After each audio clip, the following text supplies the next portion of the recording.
have to say that any time that I talk to anybody about the body and blood being physically present in the Eucharist, they begin to argue saying that Christ spoke in parables, and because of this, it was only a metaphor when he stated that we were going to eat his body and drink his blood.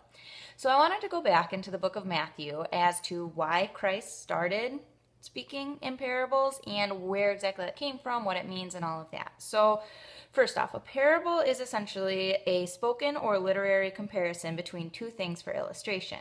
Christ started speaking in parables in Matthew 13 after the Pharisees had rejected him for speaking on church topics and saying, like, you are, healing on the Sabbath. You're doing these things that are against what you're supposed to be doing. So Christ goes into all of it's almost like storytelling with a moral compass. So the apostles actually ask him in Matthew 13, verse 10, why do you speak in parables? And Christ answered to them, to you it has been given to know the secrets of the kingdom of heaven, but to them it has not been given. For to him who has will more be given, and he will have abundance. But from him who has not, even what he has will be taken away. So he goes on to quote from Isaiah 6, verse 9 through 10, where he talks about people's heart growing dull, their ears are heavy of hearing, their eyes are closed, like nobody's going to really hear and understand with their heart, and they're just going to be listening to the lawlessness and like everything that's going on there. We move forward in this book of Matthew and see the feeding of the 5,000, where Christ prays over the loaves and fishes, and he says, take this bread, he blessed it, he broke it, and he gave it to his apostles to distribute to the crowd. So this is a whole foreshadowing of the priesthood, of the fact that Christ is instilling this upon his apostles and saying, take this bread, bless it, break it, and give it. So essentially, when Christ here is talking about in Matthew 13 about for him who has will more be given and he will have abundance, but from him who has not, even what he has will be taken away. So when we look at the priesthood, we have all of these graces. We have the sacraments that end up producing these graces. And essentially, Christ was speaking in parables to everybody so that they would be able to understand more of like a moral, like heartfelt issue. With the feeding of the 5,000, Christ is essentially taking this, giving it to the apostles. It's this whole foreshadowing of the priesthood, and priests who commit to lifelong celibacy, who take this huge vow, they fully understand that it is the presence of the body and blood in the Eucharist. We look at the Old Testament, we look at the manna.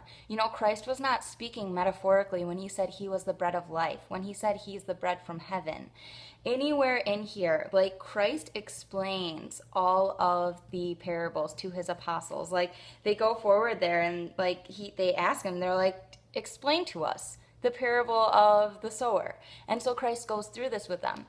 In John 6, when Christ is talking to them, they turn to him and they're like, what are you talking about? Like, explain this to us. And he's like, I've told you. Like, you're going to eat my body and drink my blood. What of this don't you understand? Like, are you going to leave me just like these other people have? And they don't. So essentially, the whole concept of this body and blood from John 6 has never been considered a parable. So I have this dictionary of early church fathers, and they have interpretations for specific parables. I looked up parables just to kind of see what they said. So they have principles for interpreting parables. And St. Irenaeus, one of the earliest founding fathers in 180 AD, said, the parables should not be adapted to ambiguous expressions. If such a thing is avoided, he who explains them will do so without danger. Furthermore, the parables will receive a similar interpretation from everyone. Meaning that all of the parables that Christ gave, like there's no this meaning and that meaning. Like there is one meaning from everything that he said. So the same thing applies with the whole John 6. Since there are two separate interpretations of it, like there hasn't been a similar interpretation first off. But then when we look at, then there's a second segment here that says interpretation of specific parables. And it goes through dragnet, lost coin, marriage feast, mustard seed, pearl of great price, prodigal son, talents, wheat and tares, wise and foolish virgins, and workers in the vineyard. There is no talk there of body and blood. Like, it wasn't a parable. Christ meant what he said when he said, you who do not eat my body do not have life within you. And then at the Last Supper, like if you look in the book of Mark, he simply says, take this is my blood. There is no in remembrance of me. There is nothing to that effect in the book of Mark if you look at it. So from that perspective, just saying this is my blood was enough. So I hope that you take this to heart and understand that Christ spoke in parables, but anytime he did, they would ask and he would explain it and say what he meant. With John 6, with the body and blood, they said, "What are you talking about?" And he said, "I'm telling you."